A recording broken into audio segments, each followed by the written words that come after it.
सुनावत रही, सभे के झुमावत रही, पल पल दिल के पास। रेडियो सानवी 96.4।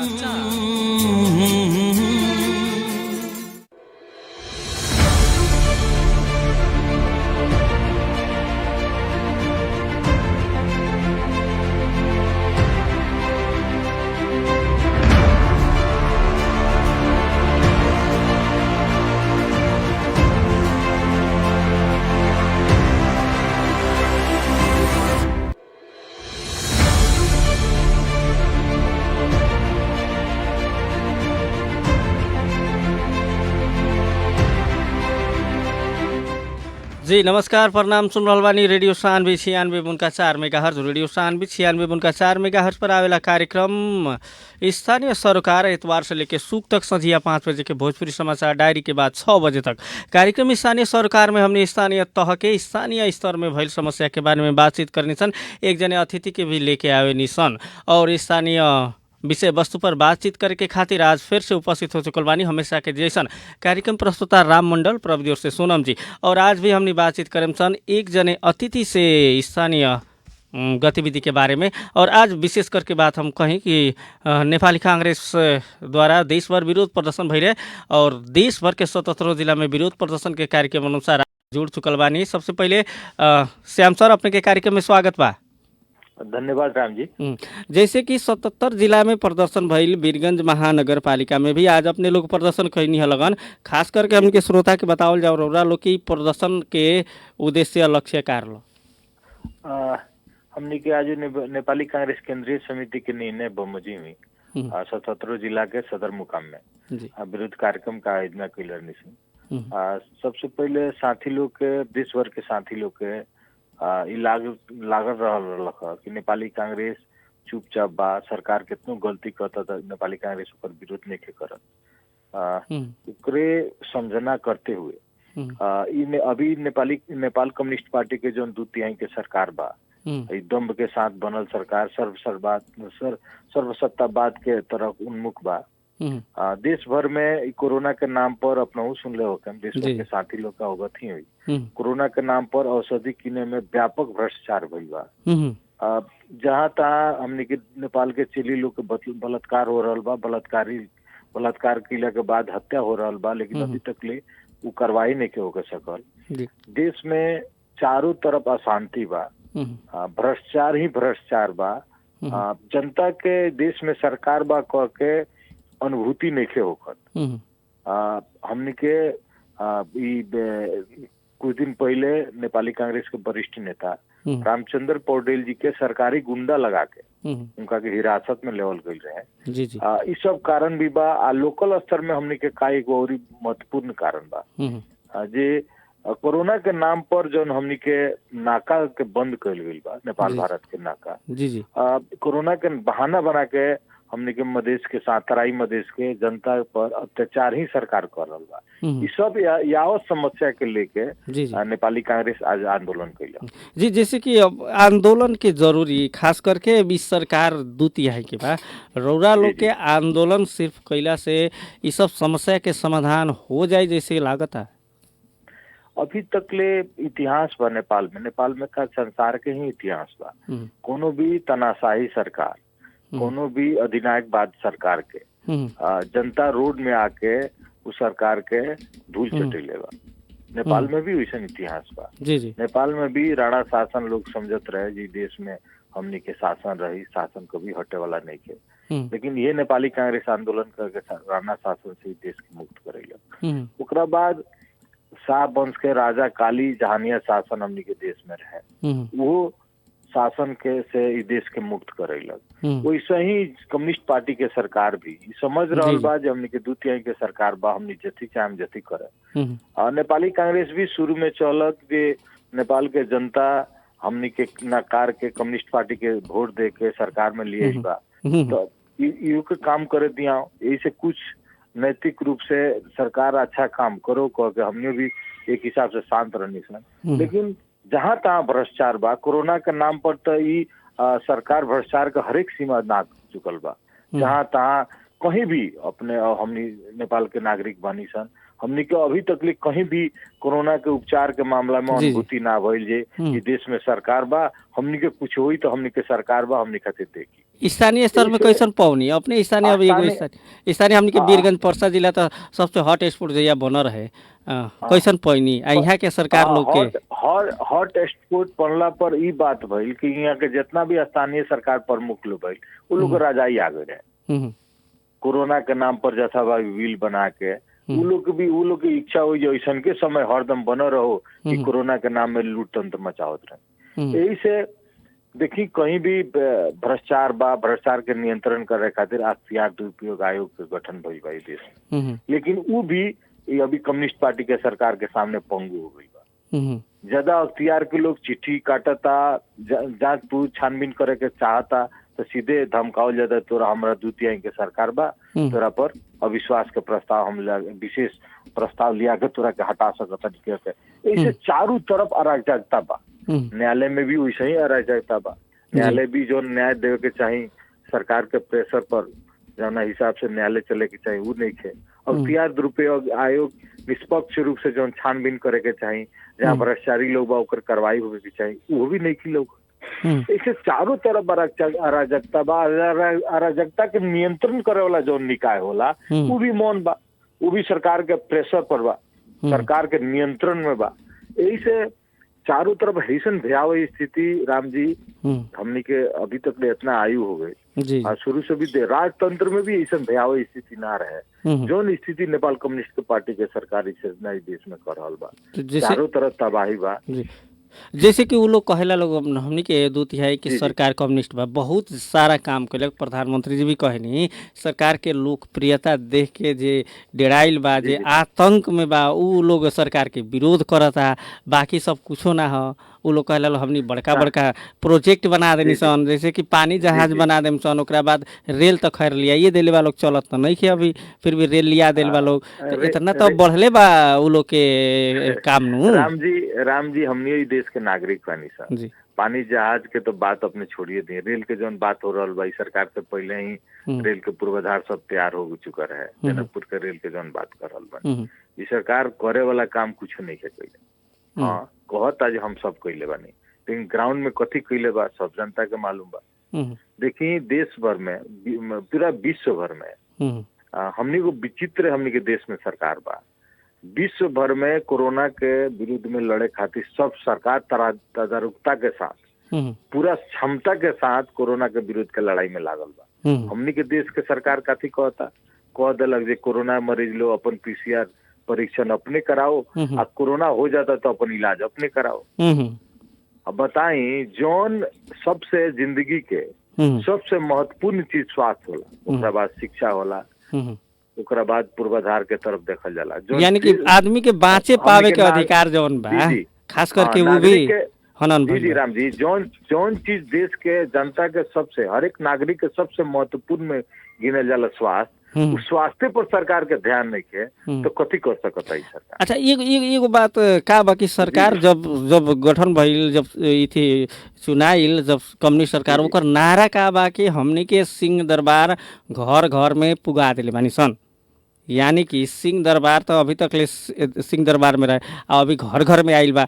ई भी एगो कही ना सरकार अपन एगो प्लस पॉइंट हरदम दिखावेला रौरा लोग के। राम जी ई चीज के तो निर्माण इस संविधान में ही अधिकार दिले बा सिंह दरबार गाँव में जाए के चाहिए, लेकिन इस सरकार के जन काम करे वाला शैली बा उसे अधिकार तो ना भइल, जनता के गांव गांव में घर घर में अधिकार तो ना पुगल, लेकिन भ्रष्टाचार सिंह दरबार से गांव गांव में जरूर पहुंच गए। जनता के जो सहूलियत पहले मिलत रहे उस सहूलियत तो नहीं मिलत अभी तक। अभी देखिए 20 साल चुनाव ना भइल, निकाय के प्रमुख लोग डर धमकी दे के भ्रष्टाचार में लुप्त वालों बिना कमीशन के कोनो काम नहीं के लोग करत। ऐसे हम कहनी अधिकार तो कहता लोग, लेकिन अधिकार से ज्यादा जनता भ्रष्टाचार गांव गांव में घर घर में पहुंच गई बा। सब स्थानीय निकाय के प्रमुख लोग भ्रष्टाचार में साफ जौन एगो लुप्त होके डूबल खानी छुरलुम में डूब चुकल बा लोग, ऐसे स्थिति बा। नियंत्रण करे वाला सब निकाय मौन बा। अब अपने लोग प्रतिपक्षी बानी लगन देश में तो कहीं ना कम्युनिस्ट सरकार के दूगो अध्यक्ष बीच अभी भी जंग चल रहा बा, कब का हो जाए था नहीं कि खास करके सरकार भी ऐसन बाटे और अब विपक्षी लोग के भूमिका खास करके अब कैसन होके चाहिए अभी के? देखिए राम जी, शुरू में पहिलका साल भर तक अकबर हमनियों के बुझाई जे कुछ न कुछ नेपाली कांग्रेस के कार्यशैली में चूक रहे। वही से नेपाल के जनता कम्युनिस्ट पार्टी के सरकार, कम्युनिस्ट पार्टी के वोट दे के 2/3 के सरकार बनैलक जे अब कुछ तो कुछ करी कम्युनिस्ट पार्टी। हमनियों के लागल जनता विश्वास करके कम्युनिस्ट पार्टी के जीतैले बा, ऐसे हमनियों के मौन रूप से समर्थन करके सरकार अच्छा काम करो कह के समर्थन करे के हिसाब से शुरू में संसद में खाली बात उठावल जाए। लेकिन कुछ दिन से हमनी के कि नेपाल के जनता के भी महसूस हो चुकल कि ये सब हवादारी बात बा, कम्युनिस्ट पार्टी के नेता लोग हवादारी बात करला, जनता के झुकावे खातिर जनता के भ्रम में रखे वाला काम करके जनता के भरमा के वोट तो ले चुकल, लेकिन काम जौन होके के चाहिए जनता के भलाई वाला वैसन कोनो काम नहीं के करत। वही से कुछ दिन से नेपाली कांग्रेस अपने लगन तो अपने पत्रकार साथी बालिन लगन हर एक समाचार अपने लगे, हम जनता से पहले अपने लगन समाचार पहुंचेला, अपने लगन के मार्फत जनता के हाथ में पहुंचेला। ऐसे सरकार अभी तक ले जितना भी गलत काम कर रहा बा, नेपाली कांग्रेस प्रेस कॉन्फ्रेंस के माध्यम से केंद्रीय समिति हर एक गलत काम के विरोध करेला। सांसद में महत्वपूर्ण हमनी के साथी लोग बा, जहाँ भी सरकार गलती करता ओकरा विरोध में संसद में जोरदार रूप से आवाज उठावल आ चुकल बालो, आ रहल बालो। अभी तो संसद ही नहीं के चलता राम जी, वही भय के मारे कोरोना के बहाना बना के जब देश के सब कुछ खुल गई बा तो संसद चलावे में का दिक्कत बा? फिजिकल दूरी कायम करके संसद विश्व के हर एक देश में संसद चल रहा बा, नेपाली के सांसद बंद बा कोरोना के बहाना बना के। अपने कोरोना के इलाज नहीं करा सकत, अपने कोरोना के PCR परीक्षण नहीं करा सकत, तो कोरोना के बहाने बना के नाका सील करे के, संसद बंद करे के अधिकार अपने के कहाँ से मिल गए? ये अधिकार नैतिक रूप से इस सरकार गंवा चुकल बा। इसे अनावश्यक रूप से कोरोना के बहाना बना के बचे वाला काम सरकार अभी तक ले कर रहा बा। जी, नेपाली कांग्रेस के का कहल जाला? पहले 20 वर्ष लगभग नेपाली कांग्रेस के ही सत्ता रहे जब चुनाव ना भई रहे था, उससे पहले भी सरकार चला चुकल पार्टी हुए, नेपाली कांग्रेस सबसे पुरानी पार्टी हुई। और जैसे कि अभी लोग कहेला कि सरकार अपन काम कर रहा बा, कांग्रेस सुत गइल बा, अब फिर जाग गइल बा कि अपने राम जी कुछ हद तक हम पहले भी बात कर चुके हैं कि कुछ दिन हमने भी सरकार के समर्थन करनी सन, जनता विश्वास करके वोट देले बा तो सरकार अच्छा काम करो, नैतिक रूप से हमने को समर्थन रहा। लेकिन कुछ दिन से हम कहिए रहनी है हर एक काम करके अब सरकार के विरोध, गलत काम के हमने विरोध करते बानी सन। अब कोरोना के चलते कुछ समस्या रहलक, सड़क में आवे वाला परिस्थिति ना रहलक, करीब 1 वर्ष होके लाग रहल बा हमनी के देश में कोरोना के महामारी के प्रवेश कैला। तो ऐसे वही हिसाब से कुछ समस्या हमनी के सड़क में आवे का समस्या रहलक, ओकरा बावजूद भी हमनी के परसा जिला में सरकार के हर एक गलत काम कार्य के विरोध में हमनी के फिजिकल दूरी बना के हर एक कार्य के विरोध, हर एक गलत कार्य के विरोध करते हुए हमने सड़क में आवत रहनी है। लेकिन अब बाध्य हो गई बा नेपाली कांग्रेस। अब जैसे बाध्य हो गई बा, जाग गई बा, एगो बात कहले कि जाग गई बा ना, जागला से ज्यादा हमने जागल तो पहले से रहनी है, लेकिन अब बाध्यता हो गई बा। बाध्यता का हो गई बा जे गलत तक काम करते रहलक, ओकर विरोध करते रहनी है। अब सरकारी गुंडा लगा के हमने के वरिष्ठ नेता के पकड़ के थुना में रखे के इतना दुस्साहस से नेपाल कम्युनिस्ट पार्टी के सरकार जब कैलक तो हमने के बाध्य होके जे ना अब इस सीमा नाग रहल बा। अच्छा, निषेधित एगो बात कही, निषेधित क्षेत्र जब अपने लांघेम तो पुलिस प्रशासन कथी करी? देखिए अपने राम जी, अपने के तनहु के घटना के मालूम पड़ले बा, वैसन कोनो जरूरी ना रहे, खाली उद्घाटन, पुल के उद्घाटन रोके खातिर सरकार निषेधाज्ञा लगेले रहे, वैसन कोनो परिस्थिति तनहु में ना रहे। कांग्रेस पार्टी के वरिष्ठ नेता कोनो पुल के उद्घाटन करे जाता रहन, जो पुल की योजना लियावल उनके कार्यकाल में योजना लियावल बा, कुछ हद तक निर्माण हो गए रहे, बाकी काम अभी निर्माण भइल बा। तो पुल के उद्घाटन करे जाता रहन, तो उद्घाटन करे से रोके खातिर सरकार निषेधाज्ञा लगेला, तो नियत गलत बा नु। हाँ, निषेधाज्ञा लगावेला परिस्थिति हो जाए, काट मार हो जाए, मर्डर होके वाला स्थिति हो जाए, लोग रोड पर निकली तो कुछ भयावह स्थिति सृजना हो जाए, वैसे समय में निषेधाज्ञा लगाओ जाला नु। उद्घाटन रोके खातिर सरकार यदि गलत रवैया लगा रहल बा तो ओकर प्रतिकार करे के हमनी विपक्षी दल के कार्यकर्ता के नाता से ओकर प्रतिकार करे के हमनी के अधिकार बा। जैसे रामचंद्र पौडेल जी प्रतिकार कैलन, यदि गुंडा लगा के गिरफ्तार कैलक तो ओकरा विरोध में हमनी आंदोलन करतन। ठीक बा, फिर भी वहाँ के बिहान बेला जाके उद्घाटन भी कैनी, ई एगो अच्छा पक्ष बाटे। और आज आंदोलन में हमनी का देखनी सन एगो मांग भी उठत रहल कि नाका जौन बा नाका बंद बा। कुछ पक्ष लोग 10-15 दिन से धरना भी देता लोग। अब कांग्रेस के कुछ नेता लोग भी कहलक लोग कि नाका खोल देवे के चाही, नाका खोल देवे के चाही। जी जी जी हाँ, तो हेलो, काहे नाका खोल देवे के चाही? कोरोना के महामारी बा इतना।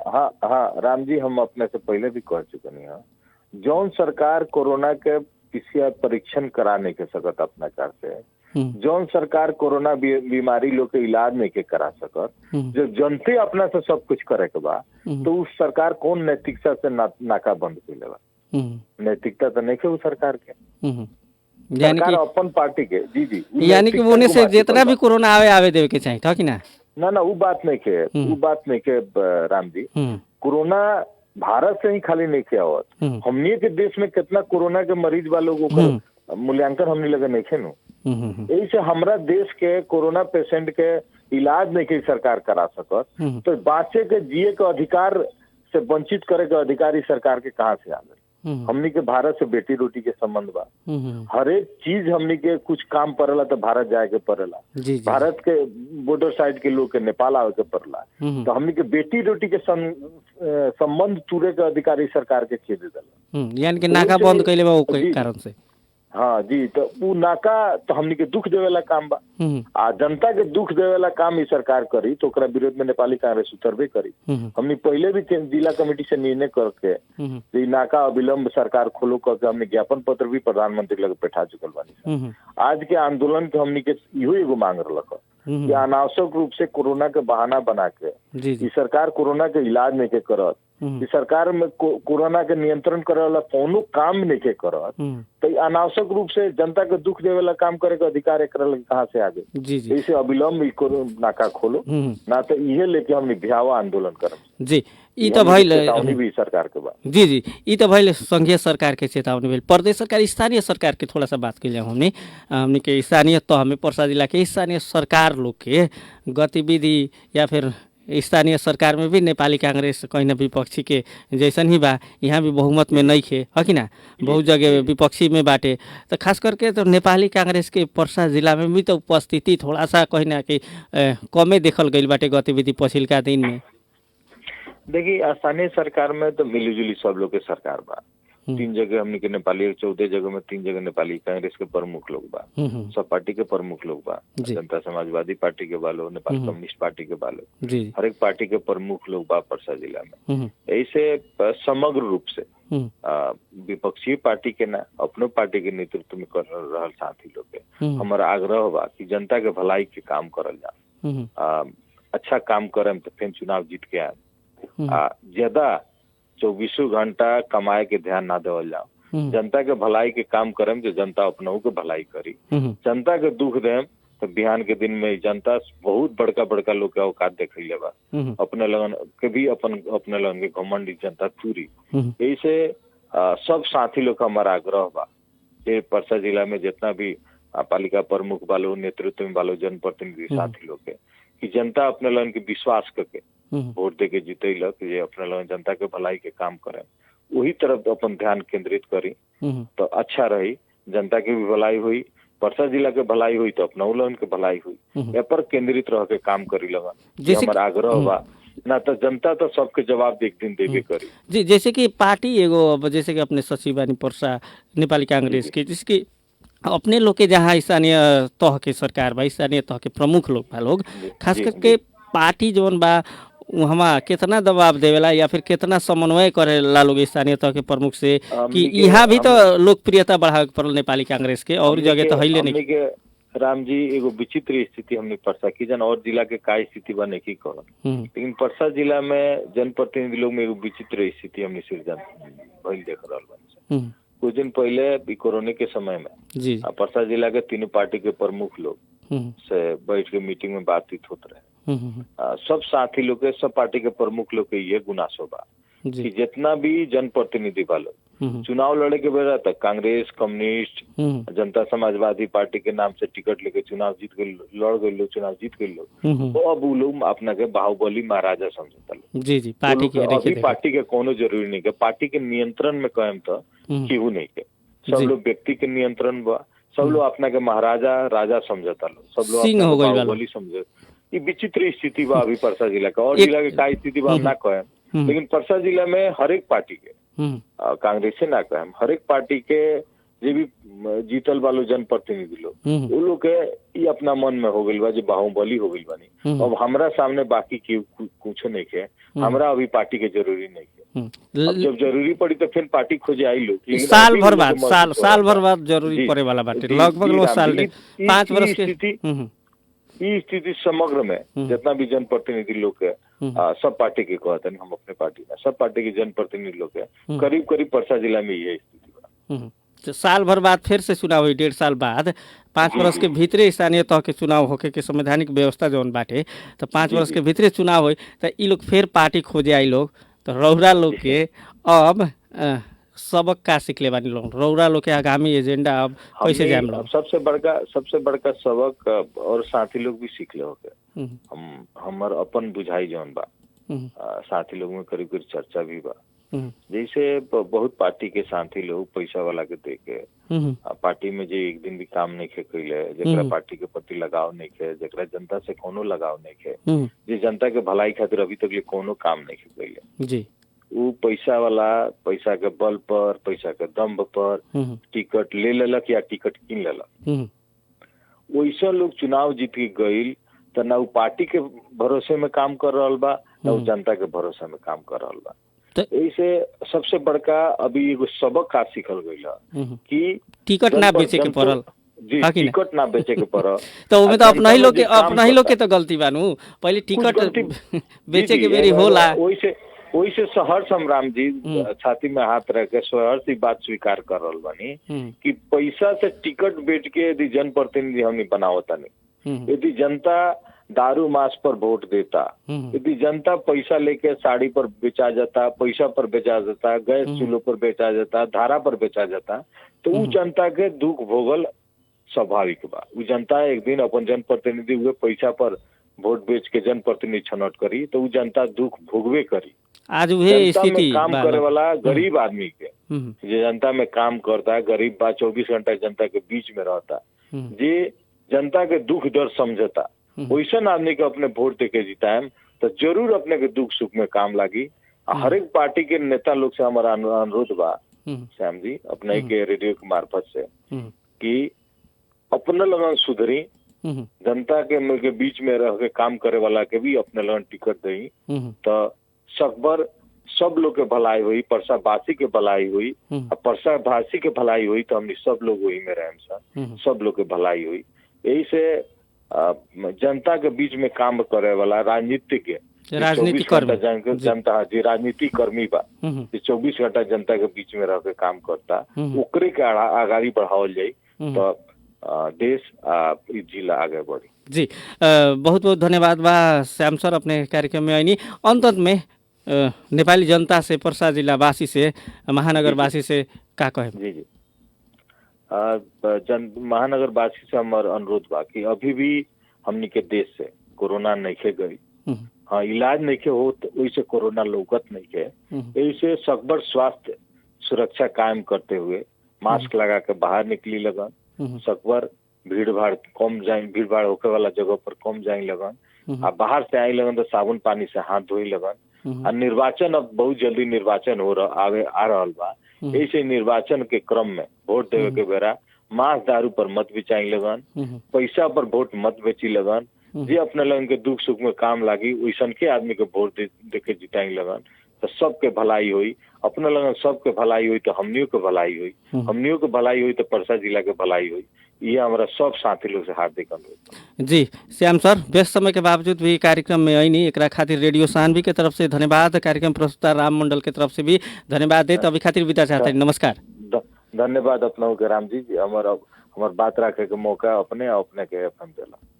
जी वहाँ रहने नेपाली कांग्रेस पर्सा के सचिव श्याम पटेल जी, आज हमनी बातचीत करनी सन खास करके नेपाली कांग्रेस द्वारा 77 जिला में विरोध प्रदर्शन भइल बा वर्तमान कम्युनिस्ट सरकार के विरुद्ध में, ओकरा विषय में आज हमनी बातचीत करनी सन। कांग्रेस द्वारा नेपाल के अभी जौन वर्तमान जौन गतिविधि बा सरकार के जौन विकास निर्माण के काम बा ओकर ऊपर विरोध जनावत नेपाल के 77 जिला में विरोध प्रदर्शन भइल बाटे, जेकरा अंतर्गत पर्सा के सदरमुकाम वीरगंज महानगरपालिका में भी प्रदर्शन भई रहे। महानगरपालिका से आज घंटाघर से विरोध रैली निकल रहे, जो उनकी नगर परिक्रमा करके फिर से घंटाघर में ये आके कोण सभा में परिणत भइल रहे। और कोण सभा में खास करके विभिन्न कांग्रेस के केंद्रीय नेता तक के लेके प्रदेश सांसद, स्थानीय नेता, कार्यकर्ता सबके उपस्थिति रहे और उ लोग संबोधन भी कैलक लोग। खास करके उ लोग के कहनाम का रहे कि सरकार अधिनायकवाद तरफ केंद्रित बा, भ्रष्टाचार में लिप्त बा, कांडे कांड में भरल वर्तमान कम्युनिस्ट सरकार बा, जैसे कि सुनकांड, व्हाइट बॉडी कांड, निर्मला पंत के हत्यारा के अभी तकले बलात्कार के केस जो ना सुलझल, या फिर लॉकडाउन के समय में, कोरोना महामारी के समय में जौन की PCR मशीन कोविड के खातिर किनल गई या फिर दवाई खरीद कल गई, ओमे भी सरकार भ्रष्टाचार करे के ना छोड़लक। और खास करके विश्व में केनहू भी कोरोना के दवाई खरीद कैला पर कौनो सरकार पर अभी तक भ्रष्टाचार के आरोप ना लागल, लेकिन नेपाल सरकार एकलौटा सरकार बा जहाँ की कोरोना के दवाई खरीद भइल और ई खरीद में भी सरकार पर भ्रष्टाचार के आरोप लागल बा। ऐसे वर्तमान सरकार के कहिना कि औचित्य जौन बा बहुत कम बाटे। सरकार के विरोध में नेपाली कांग्रेस द्वारा विरोध प्रदर्शन कल गई रहे और यह संदर्भ में आज हमनी बातचीत करनी सन। खास करके हमनी के 77 जिला जौन बा 77 जिला में विरोध प्रदर्शन भई रहे। केंद्रीय तह के नेता से लेके स्थानीय नेता तक संबोधन में उतर रहे लोग, जैसे कि शेर बहादुर देउवा कांग्रेस सभापति वहाँ भी रहनी, वही तरह रामचंद्र पौडेल जे कि कहिना खास करके उनकर जौन इससे पहले तनहू में गई रहनी पुल उद्घाटन करे के खातिर, जहाँ के उनका संगे दुर्व्यवहार भई रहे और प्रहरी द्वारा हिरासत में लेवल गई घटना के विरोध में भी नेपाली कांग्रेस विरोध प्रदर्शन में उतर रहे। और खास करके नेपाली कांग्रेस पर्सा भी ओकर समर्थन करत उहे विरोध में आज रैली सहित कोण सभा में घंटाघर में आयोजना कैले रहे। और एगो मांग का उठल बाटे नेपाली कांग्रेस पर्सा द्वारा कि नाका खोले के पड़ल। वीरगंज और रक्सौल नाका जौन बाटे मुख्य नाका, उ नाका में विगत 10-15 दिन से आंदोलन भी हो रहा बाटे। हरेक दिन एक घंटा धरना देवल जाला और आंदोलन होत आइल बाटे नाका खोले के पड़ल कह के। और खास करके ई नाका काहे खोले के पड़ल एकरा बारे में भी हमनी बातचीत करनी सन नेपाली कांग्रेस पर्सा के सचिव श्याम पटेल जी से। निर्धारित समय खत्म हो चुकल बाटे। बिहान हमनी फिर से दूसर विषय वस्तु और दूसर अतिथि के साथ में उपस्थित होके के बाचा करत। आज के खातिर अपने कार्यक्रम सुन के साथ देनी अपने के धन्यवाद। कार्यक्रम में प्राविधिक सहयोग करे वाला प्राविधिक मित्र सोनम जी के धन्यवाद देता नहीं। और जाते जाते सुनत रही रेडियो सानवी 96.4 मेगाहर्ट्ज। नमस्कार।